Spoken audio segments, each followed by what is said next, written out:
손발이 찌릿찌릿 저려오는 손발 저림증. 특히 육아와 가사일로 손을 많이 사용하는 여성이 남성보다 발병률이 더 높은데요. 아픈 게 아니고 여기서부터 이렇게 여기까지 저린 거예요. 어떻게 찌릿찌릿하다, 너무 기분 나쁘게 찌릿찌릿하다 보니까 삶의 질이 떨어질 정도로 많이 힘들었습니다. 대부분 손발 저림증이 생기면 단순한 혈액순환 문제로 생각하기 쉽지만 뇌혈관 문제나 디스크, 당뇨병과 같은 질환의 증상일 수 있습니다. 손발이 떨리는 증상도 파킨슨병이나 다른 질환의 신호일 수 있는 만큼 정확한 진단과 치료가 필요한데요. 오늘 TV닥터에서는 동일의원 한방내과 김경민 교수와 함께 손발 저림, 떨림의 한방 치료에 대해 자세히 알아봅니다. 최근 들어서 스마트폰이라든지 컴퓨터를 과다하게 사용하게 되어서 장시간 동안 목을 숙인다거나 그로 인해 가지고 목이나 어깨, 그다음에 손목, 팔꿈치 등에 과도한 부하가 걸려가지고 이로 인해 가지고 저림증이 유발될 수 있습니다. 초기에는 단순히 저리기만 하지만은 이게 심하게 되면은 통증까지 유발할 수 있으며 이게 좀 더 심한 경우에는 손목 터널 증후군이라든지 아니면 거북목 증후군을 야기할 수도 있습니다. 아, 그 거북목 그 일자목 되는 거 말씀하시는 거죠? 맞습니다. 이렇게 곡선이 아니라.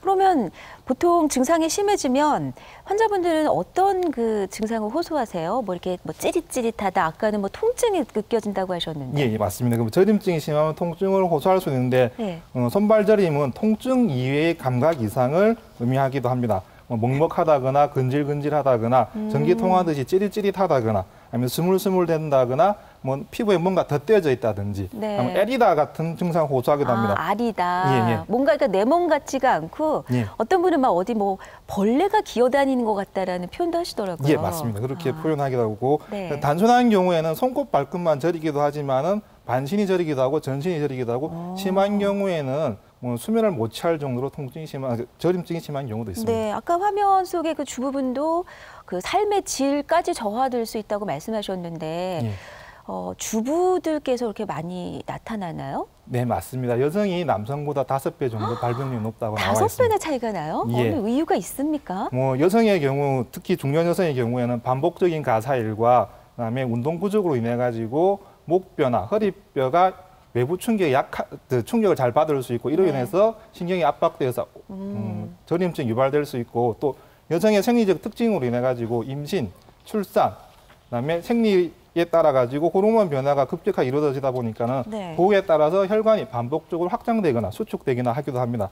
또한 폐경기 여성의 경우에는 우리 몸에 좋은 콜레스테롤과 나쁜 콜레스테롤의 밸런스를 맞추어 가지고 혈관을 보호하고 심혈관 질환 예방을 돕는 여성 호르몬 분비가 저하되다 보니까는 고지혈증과 촉상동맥경화증이 급격히 진행되어서 손발 저림이 더 심해지는 경우도 있습니다. 네, 이렇게 보니까 여성이 남성에 비해서 이런 손발 저림 증상이 취약할 수밖에 없는 구조네요. 맞습니다. 그렇습니다. 뭐 출산이나 뭐 다른 여성 호르몬도 그렇고요.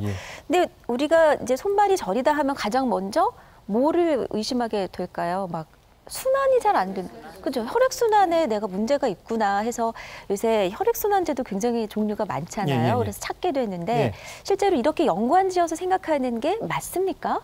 일정 부분은 그렇다고 말씀할 수 있고 일정 부분은 아니다라고 말씀할 수 있습니다. 아닐 수도 있군요.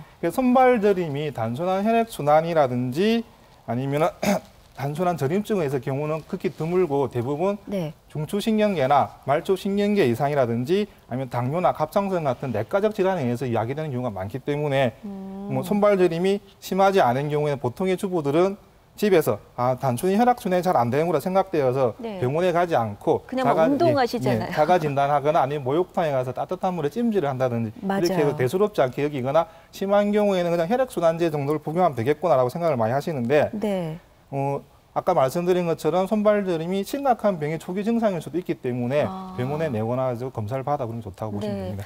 그 좀 전에 손끝이 저릴 수도 있지만 이게 심하면 뭐 반 정도, 절반 정도가 다 저릴 수 있다. 그 정도로 심해지면 저희는 보통 뇌에 혹시 또 이상이 있나 이렇게 생각이 될 것 같거든요. 맞습니다. 그 뇌의 문제에 의해서 야기될 수 있는데 동의보감에 보게 되면은 식지, 중지가 저리거나 감각이 떨어지거나 힘이 떨어지게 되면은 3년 이내에 중풍이 올 수 있다라는 조문이 있습니다. 잠깐 몇째 손가락에 그러면 둘째. 식지, 셋째. 중지, 식지 중지. 그러니까 예, 둘째, 둘째, 셋째. 셋째. 예, 손가락이 마비돼서 감각이 없거나 저리면 예. 중풍이 올 수 있다. 3년이내 중풍이 올 수 있다고 되어 있는. 3년이네. 예. 그래서 많은 사람들이 뇌졸중의 전조 증상이지 않을까라고 많이 걱정들을 하시는데 예. 실제 소리 저리는 증상으로 인해 가지고 말초 손환장이라든지 중풍의 초기 증상인 경우는 드뭅니다. 아. 예, 드물고 대부분 중풍 증상이 동반될 때는 다른 증상도 동반하게 됩니다. 뭐 말이 어눌해진다든지 네. 반신의 힘이 떨어진다든지. 갑자기 숟가락 떨어뜨리시거나. 그다음에 삼킴이 잘 안 된다든지 네. 어지러움증을 동반한다든지 어떤 국소적인 신경학적 증상을 동반하기 때문에 단순히 저림증 가지고 오는 경우는 그렇게 드물다고 보시면 됩니다. 네. 그러면 저림증이나 이런 떨림증을 유발하는 어떤 질환들이 있는 건가요? 저림증은 크게 이제 날치나 자세 불량 등에 의해서 생기는 생리적인 저림증이 있지만은 네. 그 위에 다른 질환에 의해 가지고 동반되는 병리적인 저림증이 있습니다. 예. 뭐 이제 생리적인 저림증 같은 경우에는 간단한 찜질이나 물리치료 등으로 좋아질 수 있지만은 병리적으로 계속 증상이 지속되거나 빈발하는 경우에는 성인병의 합병증이나 신경학적 장애가 오는 경우가 많기 때문에 정확한 진단이 필요하고 예를 들어서 목이나 허리 디스크 같은 경우에는 손이나 발로 내려가는 신경이 눌러져서 저림증이 유발될 수 있고 예. 뭐 드물지만은 뇌졸중에 의해서도 반신의 저림증이 동반될 수 있습니다. 네. 그다음에 주부들이 많이 걸리는 손목 터널 증후 같은 경우는 과도하게 손목을 사용하다 보니까는 손목에서 내려가는 신경이 눌러져서 손발이 저린 증상을 손끝이 저린 증상을 호소할 수 있고 오십견 같은 어깨 통증 질환에서도 저림증이 유발될 수도 있습니다. 네. 그러니까 이런 질환들로 인해서 손발 저림증이 나타난다. 상당히 다양하네요. 예. 그러면 이 원인 질환별로 저림증이라도 같이 저리거나 떨려도 조금씩 좀 다른 양상의 차이는 없습니까? 네, 다 이제 그 저림증에 따라 가지고 네. 증상이 나타나는 경우도 각각 다릅니다. 목이나 허리 디스크 같은 경우에는 그 자세라든지 움직임에 따라 가지고 증상이 재현되기도 하고 발현되기도 하고. 어떻게 하니까 뭐 괜찮은데 어떻게 하니까 저리더라. 예, 맞습니다. 그러면 오래 앉았다 일어나면은 저림증이 더 심해진다든지 이런 것도 허리 디스크를 의심해 볼 수 있습니다. 네. 그다음에 갑상선 기능 저하증인 경우에는 만성적인 피로, 식욕 부진, 체중의 증가, 더불어서 갑자기 추위를 많이 탄다든지 변비가 온다든지 하는 증상을 동반할 수 있고 아까 말씀드린 손목 터널 증후 같은 경우에는 네. 손가락의 저림과 통증을 많이 호소할 수 있고 또 많이 쓰는 경우에는 그날 밤에 야간에 특히나 심하게 아프다고 호소할 수 있습니다. 특히 밤에 그래요? 예, 잠잘 때? 예, 밤에 잠잘 때 통증 때문에 깨는 경우도 많습니다. 네네. 그리고 류마티즈 관절염이 있는 경우에는 저림증과 동시에 조조광직이라 해가지고 아침에 일어날 때 관절이 뻣뻣한 느낌을 많이 느낄 수 있습니다. 근데 오히려 그것도 이건 아침에 예, 맞습니다. 힘들게 느껴지네요. 예. 한 5분 정도 지나면 또 자연스럽게 일상생활에 문제가 없을 정도로 또 회복이 되기도 합니다. 그러니까 같은 손발 저림이라도 이 원인 질환별로 조금씩 양상이 다르니까. 예. 그러니까 내가 혹시 저림 증상이 있다면 어느 그 영역에 속하는지를 좀 잘 살펴볼 필요가 있겠습니다. 예. 그래서 실제 그 40대 여성 두 분이 이런 손발 저림으로 좀 고생을 하셨다는데 어떤 증상을 느끼셨는지 들어보겠습니다. 지금도 사실 좀 이렇게 컴퓨터 작업을 많이 해서 팔저림이 되게 있거든요. 그런 팔꿈치가 되게 아프고요. 서 있을 때는 이제 허리 쪽이 많이 아프고 다리가 이제 발끝까지 저리는 통증이 많이 오고요. 꽤 오래 됐는데 그냥 참고 그냥 잘 지내다가 이제 계속 걸을 때마다 너무 아프고 힘이 들어서 이제 치료받기 시작했습니다. 이제 여기부터 발 손끝까지 찌릿찌릿 저리다.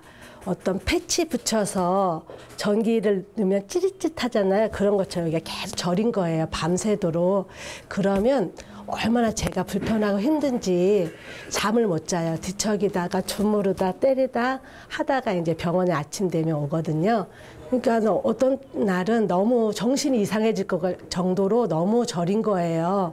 그리고 제가 이제 컨디션이 안 좋다든지 밤에 자는 동안에 자세가 많이 안 좋았을 때는 정말 이 팔이 한자 잘라냈으면 어떨까 할 정도로 계속 교수님한테 이 팔이 하나 없었으면 좋겠어요 할 정도로 저렸어요.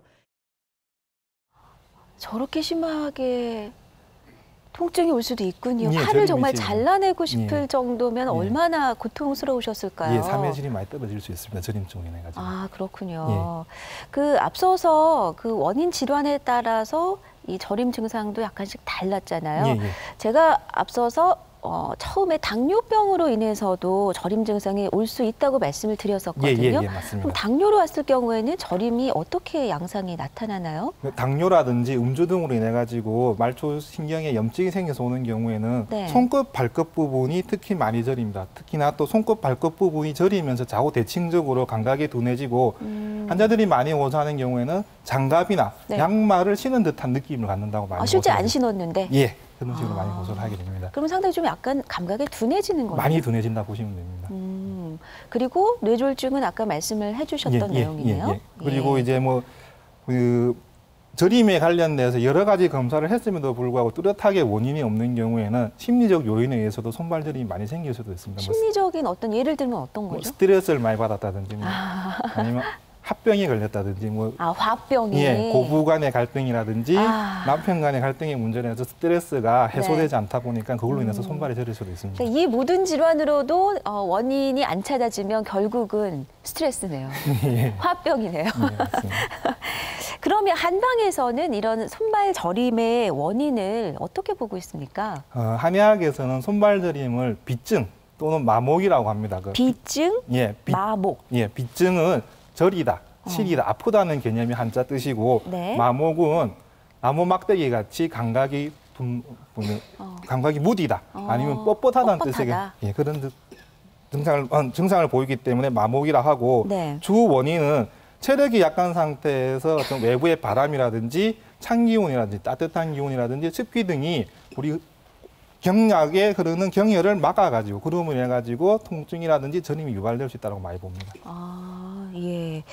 그러니까 저리고 마비되는 것. 예. 그러면 이제 진맥을 통해서 뭐 여러 가지 검사 과정을 거쳐야 되겠네요. 예, 맞습니다. 어떤 검사를 받습니까? 주로 일단은 문진을 통해 가지고 전신 질환의 이상 유무를 먼저 파악을 해가지고 네. 환자를 본 상태에서 전반적으로 어디에 문제가 있는지 맥도 짚으시고요. 맥도 짚고 맥진을 통해 가지고 일반적인 그 사람의 어떤 건강 상태를 알고 네. 질환의 위중 여부를 파악하고 요즘에는 맥도 이렇게 기계가 대신 해주기도 하더라고요. 맞습니다. 네. 근데 이제 조금 더 객관하기 위해서 기계를 통해 가지고 사용하기도 하고 요 같은 경우는 맥파 검사라 해가지고 손끝에 띄는 파동을 이용해 가지고 혈관의 동맥 경화가 어느 정도 심한지 안 심한지 파악하는 검사입니다. 혈관의 동맥 경화. 예. 아무래도 손발 끝으로 가는 혈액 흐름이 안 좋다 보면은 저리시기도 하고 차기도 하기 때문에 그렇습니다. 네. 요 같은 경우는 체열 진단 검사라고 실제로 그러면은 손발 끝에 혈액 공급이 안 돼서 손발이 차지는지를 확인해 보는 검사를 할 수 있습니다. 근데 우리 왜 손발 찬 사람들 있잖아요. 이것도 여기서 검사가 가능하네요. 이 부분 같은 경우에는 이제 당뇨라든지 고혈압이 오랫동안 앓고 와가지고 동맥경화, 말초 혈관의 상태가 어떤지 확인하기 위해서 발목 상한 지수라든지 초음파 검사를 의뢰해가지고 실질적으로 혈관의 상태가 어떻는지 확인해보는 검사도 하기도 합니다. 네. 그러니까 문진부터 시작해서 뭐 진맥, 또 여러 가지 검사 과정을 거쳐서 손발 저림과 떨림 증상의 원인이 무엇인지를 파악하는 거잖아요. 예, 맞습니다. 근데 손발이 찬 걸 말씀하셨는데 우리 주변에도 손발 차서 좀 고생하시는 분들 있으시죠? 그래서 막 걱정하시잖아요. 어른들께서는 배도 따뜻해야 되고 손발도 따뜻해야 되는데 그러면 손발이 찬 곳과 손발 저림, 떨림 증상이 좀 자주 나타나는 것이 직접적인 연관이 있는 건가요? 이제 손발이 차면은 아무래도 저림 증상이 심해진 경우가 있지만은 손발이 차면서 저림 증상을 동반하는 경우는 극히 좀 드물다고 보시면 됩니다. 근데 혈관의 병변으로 인해서 생기는 경우는 손발 저림이 많지가 않고 아까 말씀드린 어떤 신경의 변성이라든지 디스크 등에서 많이 생기고 혈관의 문제로 인해서 손발이 저린 경우에는 특징적으로 손끝, 발끝이 많이 차갑고 또한 같은 자세를 오랫동안 유지하거나 아니면 장시간 운동하고 나면은 악화되거나 유발되기도 하고 찬물에 손을 담그게 되면은 피부가 하얗게 변하거나 맥박이 소실되거나 맥박이 약해지거나 하는 걸 보고 알 수 있습니다. 특히 20대, 40대 여성에게 빈발하게 되는데 이러한 경우는 유전적 성향이 있는 경우가 많고 이런 경우 손발 찬 것과 동시에 하복부도 찬 증상을 많이 호소하게 됩니다. 그러면 손발이 대체적으로 차면 배도 같이 찬 경우가 많은 거예요? 예, 전반적으로 몸이 차다라고 많이 얘기를 합니다. 그렇군요. 그 척추에 이상이 생겨서 손발 저림 증상이 나타난다고 말씀하셨잖아요. 이런 경우는 어떤 치료를 받게 됩니까? 일단은 대략적으로 이제 한의학에서는 손발 저림이 아닌 통증은 기운이 소통되지 못해서 아프다고 많이 보기 때문에 그 해당되는 부위에다가 경혈점에다가 침을 치료하거나 침의 자극을 좀 극대화시키기 위해서 네. 전침을 걸기도 합니다. 전침이요? 예. 침을 지금은 꽂은 자리에다가 예. 요 보시다시피 네. 침을 꽂아 놓은 자리에다가 네. 전기적 자극을 가해줘서 아, 침의 전기. 효과를 좀 더 올리기 위해서 많이 쓰기도 합니다. 아, 저기 집게에서 전기가 예, 통하면서 예, 자극을 예, 주는 지속적으로 거군요. 자극을 주는 거라 보시면 됩니다. 예. 그리고 적외선을 조사해가지고 말초 혈액 순환을 도와준다 해 보시면 됩니다. 한의원에서 많이 받아보셨죠? 예. 그리고 그리고 그 이제 허리라든지 발목, 손목이 약한 관절에다가 약침을 주입해가지고 관절을 강화시켜주거나 혈액 흐름을 도움을 줄 수 있게끔 약침 치료도 같이 겸해서 많이 쓰기도 합니다. 네. 이건 뜸인데요? 예, 뜸 같은 경우에는 온열 치료 효과가 있어가지고 국소 부위 혈액 순환을 따뜻하게 해서 잘 도와주고 화학적 자극을 통해 가지고 염증에 대한 민감도를 떨어뜨려서 통증을 좀 제어해 준다고 보시면 됩니다. 네. 그러니까 이런 치료들은 이렇게 척추에 이상이 생겼을 때 이미 그 병변 있는 자리가 맞습니다. 명확하니까 예, 예. 그 자리를 위주로 예, 해서 예. 이것저것 예. 다양한 치료를 이제 겸하는 거네요. 예, 예. 그러면 다른 원인 질환도 사실은 많았잖아요. 예, 예. 척추 질환 예, 예, 외에도. 예. 이런 치료도 그럼 한방으로 가능한 건가요? 예, 맞습니다. 이게 각 원인에 따라 가지고 한방적인 어떤 치료를 겸하게 됩니다. 만약에 네. 혈관성의 문제라고 보게 되면은 혈액 흐름이 잘 안 되거나 피가 탁해서 많이 온다 봅니다. 한의학적인 의혈의 개념이고 아. 그걸 좀 맑혀주는 개념의 예. 약침을 쓰거나 네. 약물을 투여하게 됩니다. 그러니까 한약을 복용하는 건가요? 예, 한약도 복용하기도 합니다. 그리고 말초신경의 문제인 경우에는 아까 말씀드린 말초신경의 원인이 되는 게 당뇨, 네. 음주, 뭐 갑상선 이런 여러 가지 원인이 있기 때문에 그 원인에 따라서 각각에 맞는 치료를 하게 되고 주부들이 많이 겪는 손목 터널 증후 같은 경우에는 예. 그 손목 터널 증후군이 발생하는 부위에다가 약침을 놓기도 하고 테이핑 감아가지고 보호해준 테이핑하기도 하고 보조기를 이용해가지고 손목을 최대한 안 쓰도록 억제하기도 합니다. 지금 그림에서 예. 손에 지금 끼운 것이 맞습니다. 보조기. 예, 예, 그 왼쪽 건 뭐예요? 손목을 조금 쉬게끔 받침을 하도록 만들어 놓는 아, 손목 받침대? 예, 예. 그걸로 보시면 그러면 됩니다. 언제 저런 게 필요하죠? 이제 쉬고 계실 때라든지 아니면 누워 주무실 때 조금 받쳐가지고 손목에 어떤 부담이 덜 가도록 해주는 거죠. 네. 그리고요. 그다음에 이게 당뇨병성 신경변증이라 가지고 당뇨가 오래되면서 저림이 많이 유발되는 경우에는 한의학적 임상 연구에 통해서 유효성이 밝혀진 우차신기한이라는 약을 투여하기도 합니다. 네. 그 다른 원인 질환도 이렇게 한방으로 다양한 치료 방법을 찾을 수가 있군요. 예, 예. 그러면 치료 기간이 좀 궁금한데 아무래도 양방과 한방의 차이는 또 여러 가지가 있지만 치료 기간에서도 많이 차이가 나는 것 같아요. 일단은 예. 좀 장기적으로 보시는 건가요? 이제 치료 기간도 임상 양상에 따라 원인에 따라 다양합니다. 뭐 단순한 절인 경우에는 3, 4일 이내에 좋아지기도 하지만은 네. 뭐 뇌졸중으로 인한 경우에는 잘 낫지도 않으면서 후유증이 동반해가지고 평생 동안 저림증을 동반하기도 합니다. 그러면 단순한 신경의 압박인 경우에는 한 4주에서 12주 정도, 뭐 디스크라든지 이런 경우에는 4주에서 12주 정도 이내에 회복된다고 보시면 됩니다. 단순한 건 그렇고 예. 그렇지 않으면 뭐 몇 년이 갈 예, 수도 갈 수도 있는 있습니다. 그런 문제가 되네요. 예, 양상에 따라서 예. 치료 기간은 다 다르다는 말씀이고요. 예, 예. 그리고 또 왜 임산부의 경우, 임신을 했을 경우에는 그 약을 복용한다든지 치료를 받는 게 좀 조심스러울 수밖에 없잖아요. 예, 예. 근데 임신부들이 손발 저림, 떨림 증상을 호소할 때는 예. 어떤 방법을 찾을 수 있나요? 그 임신부들이 손발이 저린 증상은 대부분 부종으로 인해서 많이 옵니다. 이제 부종으로 인해 가지고 신경이 눌러져서 그런 인해 가지고 손발 저림이 유발되는데 네. 이제 그런 경우에는 대부분 출산하고 난 이후엔 자연 회복이 됩니다. 붓기가 빠지니까? 예, 맞습니다. 아, 그럼에도 불구하고 심한 경우에는 태아에 영향을 미치지 않는 범위 내에서 뭐 침을 치료한다거나 네. 한약물을 투여하기도 합니다. 예. 가벼운 경우에는 짠 음식을 피하거나 몸을 따뜻하게 해가지고 혈액순환을 시켜서 뭐 이제 부종을 빼주거나 아니면 너무 꽉 끼는 옷을 피하는 게 좋고 네. 보통 다리 쪽이 많이 붓기 때문에 휴식을 취할 때 편안한 자세로 약간 다리를 심장보다 높게 올려주고 하는 게 좋다고 보시면 됩니다. 네. 또 남편분들이 가끔씩 가볍게 마사지 해주는 것도 도움이 많이 어디를 됩니다. 마사지 해주면 될까요? 주로 예. 많이 뭉치는 부위를 마사지해서 아. 풀어주는 게 좋습니다. 근육이 많이 뭉치는 부위, 팔이 저림 같은 경우에는 어깨 주위, 예. 그다음에 다리 같은 경우에는 장단지 부위를 마사지해가지고 풀어주는 게 좋고 네. 마사지할 때 아로마 오일, 라벤더 향 같은 아로마 효를 같이 오일을 이용해가지고 마사지 해주게 되면은 네. 저림뿐만 아니라 통증도 제어되고 분만 시에 통증도 조금 줄어들고 그다음에 임신 중에 우울증도 감소한다는 연구 효과가 있습니다. 네. 교수님도 옛날에 해주셨어요? 아니, 저는 잘 못했습니다. 근데 꼭 그 임신했을 때뿐만 아니라 우리 주부들의 경우 손발저림이 많다고 하셨잖아요. 예. 5배나 더 많으니까 집에서 남편분들께서 이렇게 마사지 해주시면 좋을 것 같은데 받아보셨어요? 네도 있고 아니요도 계신데 좀 효과적인 좀 마사지 방법이 따로 있을까요? 이게 이제 아까 말씀드린 것처럼 많이 뭉쳐 있는 부위, 이제 근육을 만져보면 결따라 많이 뭉쳐져 있는 부위를 가볍게 마사지하거나 문질러 주는 것도 의외로 도움이 많이 됩니다. 그냥 우리 이렇게... 마사지라고 하면은 네. 되게 강력하게 힘을 가해가지고 맞아요. 풀어줘야 되는 건데 그러면은 오히려 혈관이 터져가지고 통증을 더 유발할 수 있기 때문에 살짝 터치하듯이 만져주는 것도 효과가 좋다고 보실 수 있습니다. 스킨십만으로도 맞습니다. 효과가 예. 있다. 예.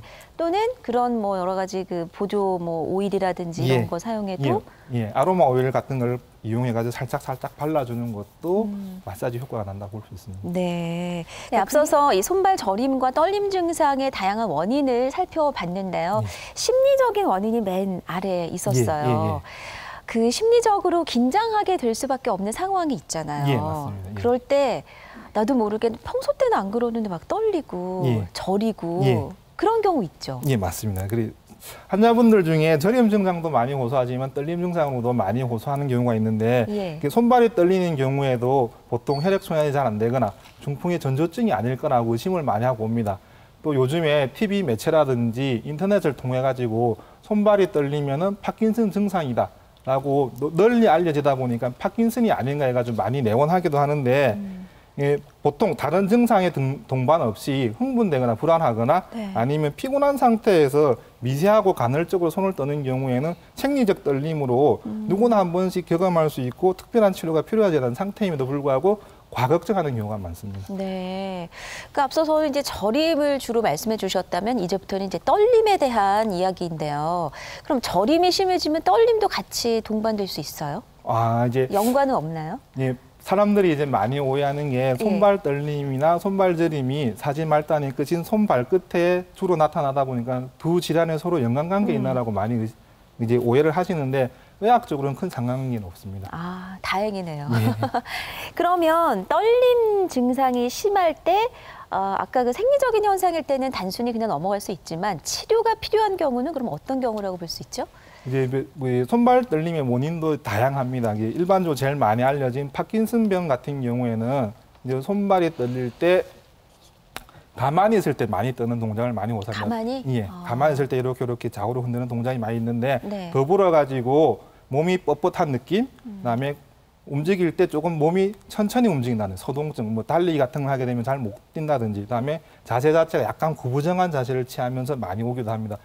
그 이외에 본태성 떨림이라고 해가지고 뚜렷한 원인이 없지만은 떨림을 호소하는 경우가 있습니다. 이런 경우에는 뭐 아까 말씀드린 것처럼 가만히 있을 때 떠는 게 아니라 어떤 자세를 취할 때, 예를 들어서 앞으로 나란히 한다거나 아니면은 모임에 가가지고 술잔을 받을 때, 물을 먹을 때 떨림은 동반할 수 있는데 이건 본태성 떨림이고 뚜렷한 원인이 없기 때문에 치료가 필요한 경우도 있지만은 치료가 필요 없이 심리적인 어떤 조절만 하더라도 많이 해소되는 경우도 많다고 볼 수 있습니다. 네, 그 파킨슨병의 증상으로 의심되는 것이 이런 떨림이고 뇌졸중이나 약물 또 렉과 알코올 남용으로도 손발 떨림증이 올 수 나타날 있습니다. 수가 있다. 그래서 그 원인에 따라 가지고 그 치료법도 달라지기 때문에 떨림에도 꼭 그 원인을 찾아봐야 된다고 생각할 수 있습니다. 근데 아까 그 술잔 이렇게 받을 때 떨리는 거는 문제가 있는 겁니까 없는 겁니까? 이게 이제 본태성 떨림이라 뚜렷한 원인이 없기 때문에 뭐 이제 심한 경우에는 약물 치료를 하게 되면 도움이 많이 되기도 하지만 일시적으로 잠깐 뭐 피로하거나 불안하거나 할 때 잠깐 떨리는 경우도 있기 때문에 뭐 심하지 않는 경우에는 굳이 치료할 필요는 없습니다. 저희가 오늘 이제 손발 떨림으로 말씀을 나누고 있는데 손발뿐만이 아니라 혹시 다른 부위도 막 이렇게 떨림 증상이 나타날 수 있나요? 여기 눈꺼풀 떨리는 거 가끔씩 경험하시죠? 그럼 마그네슘 부족이야. 네, 맞습니다. 마그네슘 부족이라 많이 나와 있고 뭐 바나나가 도움이 된다는 얘기도 많이 나와 있습니다. 네네. 바나나가 도움이 되는군요. 그러면 이런 손발 외에 다른 곳이 떨릴 때는 어떤 치료가 필요한가요? 이게 손발 이외에 채머리 떤다고 머리에 떨리거나 턱 떨림. 이나 눈꺼풀 춥지도 않은데 막 턱이 떨리는 경우다 눈꺼풀이 떨린다거나 혀가 떨리는 경우가 간혹 있습니다. 이러한 경우도 본태성 떨림에서도 나타날 수 있지만은 파킨슨 같은 어떤 퇴행성 질환에 의해서도 동반될 수 있기 때문에 네. 이것도 원인을 찾아가지고 그 원인에 맞게끔 치료를 해야지 어느 정도 증상이 개선될 수 있습니다. 또 임상에 접하다 보면 가장 흔한 원인 중에 하나가 네. 약물의 오남용으로 해서 떨림이 생길 수 있습니다. 뭐 소화제라든지 감기약이라든지 수면제라든지 네. 신경 안정제를 잘못 복용함으로 인해 가지고 떨림이 생기는 경우가 있는데 그런 경우는 약물을 대체하거나 아니면 조절하기만 해도 떨림이 좋아질 수 있습니다. 아니 우리 뭐 소화제, 뭐 수면제, 또 감기약 이거는 뭐 흔하게 먹는 약물 중에 하나인데 예. 이런 것으로도 떨림이 올 수 이제 있다. 과하게 복용하게 되면 올 수 과하게. 있습니다. 예. 그럼 그 과하게라는 거는 처방 이외에 뭐 임의적으로 복용한다든지 이것도 해당이 되나요? 이게 해당될 수 있고 가끔 우리 커피 많이 먹게 되면 조금 떨림 느끼지 않습니까? 아, 사람에 따라 좀 다르긴 예, 한데. 예. 예. 그런 경우처럼 그 어떤 약물에 대한 반응도가 달라서 아. 사람들마다 특이적으로 나타나는 경우도 있습니다. 근데 그런 거는 좀 일시적인 거죠. 약물을 계속 쓰다 보게 되면 계속 진행이 되고 그게 나중에 되면 이제 치료에 할 수 있는 제한의 폭을 넘어가는 경우도 있기 때문에 증상이 보일 때 빨리 병원에 가서 치료받거나 진단받는 게 좋을 거 생각됩니다. 네, 그러니까 그 경계가 되기 전에 예, 맞습니다. 빨리 잡아줘야 예, 돼요. 예. 근데 파킨슨병의 경우에는 좀 많이 좀 힘들 것 같기도 합니다. 치료 기간도 오래 걸리고요. 맞습니다. 파킨슨 같은 경우의 떨림은 예. 내가 퇴행성 병변에 의해서 즉 나이가 들면서 내가 노화되면서 생긴 병이기 때문에 아직까지 완벽하게 치료할 수 있는 약은 없다고 보시면 됩니다. 다만 병의 진행 속도를 천천히 하고 최대한 막아주는 게 진행이 최대한 막을 수 있는 게 좋고 정상적인 일상생활을 할 수 있도록 유지해 주는 게 최선의 방법이라고 생각하시면 됩니다. 한의학에서도 어떤 뇌 세포의 손상이라든지 뇌 노화를 막아주기 위해서 한약물을 이용하는 연구가 많이 계속되고 있고 최근에는 침이나 봉동약침, 아까 말한 벌침 같은 걸 이용해가지고 파킨슨병 환자의 운동 능력을 개선시켜주는 효과적이라는 연구 결과가 계속 지금 조금씩 나오고 있습니다.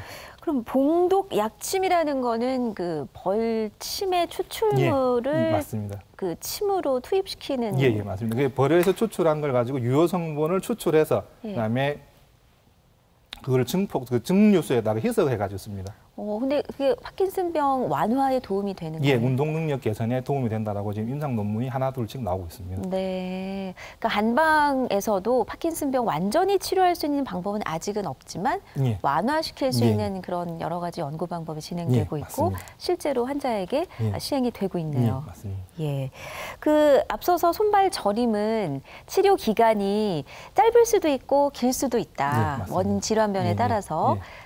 떨림은 어떻습니까? 마찬가지입니다. 떨림도 원인 전환에 따라 가지고 짧을 수도 있고 길 수도 있습니다. 아까 말한 생리적 떨림 같은 경우, 뭐 일시적으로 떨리는 경우에는 2, 3회 치료만으로도 효과를 보는 경우가 있고, 네.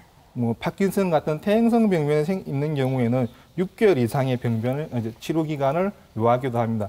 일상생활을 못할 정도로 떨림이 심한 정도에는 신경외과적 수술을 요하기도 합니다. 수술은 신경을 좀 건드려 예, 맞습니다. 주는 내 거. 부위에 어떤 해당되는 부위 신경에 자극을 주는 치료법이 있습니다. 아, 그래서 예. 떨림을 좀 완화시키는 예, 건 맞습니다. 이렇게 물리적인 수술을 통해서도 예. 완화시킬 수가 있다. 자, 오늘 손발 저림과 그리고 떨림에 대해서 알아보고 있는데요. 주부들께서 많이 겪는다고 합니다. 실제로 한 번 이상 경험을 해보셨어요? 저리거나 떨리거나 어떤 경험을 하셨어요? 예, 저는 별다른 이상은 없는데요. 네. 밤에 잘 때 기저귀 켜면은 쥐가 잘 내리거든요. 자주 그러는 편이에요. 쥐가 어느 부위에 나타나는? 이 다리 종아리 쪽으로 발 쪽하고요. 아. 그래갖고 어떤 데는 굉장히 좀 심한 편이거든요. 그 지금 자꾸 자주 그러니 걱정이 돼서 요즘에도, 어느 예. 쪽으로 검사를 받아봐야 되는지 궁금합니다. 네. 쥐가 자주 난다고 하시네요. 예, 지내림도 일종의 저림 증상과 거의 같은 병이라 보시면 되는데 네. 한 번씩 지가 내리는 건 크게 문제가 되지 않습니다. 이제 한 번씩 지가 내리는 거는 그 해당 근육을 과다하게 사용하다 보니까는 이제 그걸로 인해서 지가 내리는 우리가 운동을 안 하다가 운동하게 되면 맞아요. 지내리듯이 힘주면 막 예, 뻣뻣해지고. 맞습니다. 지속되거나 반복되는 경우에는 다른 질환에 의해서 생길 수 있습니다. 허리 디스크에 의해서도 생길 수도 있고 그런 경우에는 한번 병원에 가서 상담 받아보는 게 좋을 거라 생각됩니다. 네, 이게 너무 자주 반복이 된다면 한 번쯤은 검사를 받아보시는 게 좋겠네요. 예. 혹시 또 다른 질문이 있으세요? 예. 저하고 친한 친구가 자고 일어나면 저 손발 저리고 또 붓기도 하고요. 근데 제가 볼 때 그 친구가 조금 약간 완전 비만은 아닌데 조금 비만이라서 살집이 좀 있는 편이세요? 그래서 살 빼면 아마 괜찮을 건데 이러면서 제가 가끔 이야기를 하긴 했거든요. 네. 그거 상관이 있습니까? 체중하고도? 체중하고 상관이 있기도 합니다. 이게 이제 보통은 자세 때문에 저린 경우가 더 많다고 보고 높은 베개나 낮은 베개, 누워서 TV를 본다든지 이런 자세 때문에 생길 수도 있고 네. 그다음에 아무래도 체중이 있으면은 고지혈증이라는 병이 잘 걸리기도 하고 네. 죽상동맥경화증에 잘 이완되기도 합니다. 그렇다 보면은 말초로 가는 혈액 흐름이 안 좋아서 손발이 저린 경우도 있고 또 소화기 쪽이 안 좋아도 한방에서는 소화기 쪽이 안 좋아도 손발이 잘 저린다 볼 수 있기 때문에 네. 그런 분들 같은 경우에는 밀가루 음식이라든지 빵 같은 거는 조금 조심하시면서 관리를 해주시면 도움이 될 것 같습니다. 네. 근데 참 밀가루 음식 끊거나 줄이란 얘기 많이 듣잖아요. 그러면은 정말 먹을 게 별로 없지 않아요. 밀가루. 하지만 건강을 위해서는 좀 자세. 절임 있는 동안에는 조금 피하셨다가 절임 있는 동안. 조금 괜찮아지면 조금 드셨다가 요런 거 하시면 될 것 같습니다. 네. 그러면 이 좀 한방에서 추천해 주시는 뭐 음식 아니면 뭐 차 종류가 있는가요? 예. 한방에서는 떨림이라든지 저림이 혈액순환이 잘 안 되는 개념을 많이 봅니다. 그래서 몸을 따뜻하게 해주는 약물이라든지 음식을 통해 가지고 순환을 시켜주면 잘 낫는다 보고 네. 손발 저림에는 생강과 계피를 5대1로 섞어가지고 따뜻하게 우려내어서 생강 계피차를 커피처럼 상복하는 걸 권해드리고 네. 손발 떨림의 경우에는 콩으로 만든 음식이라든지 견과류 같은 게 손발 떨림에 도움이 많이 됩니다.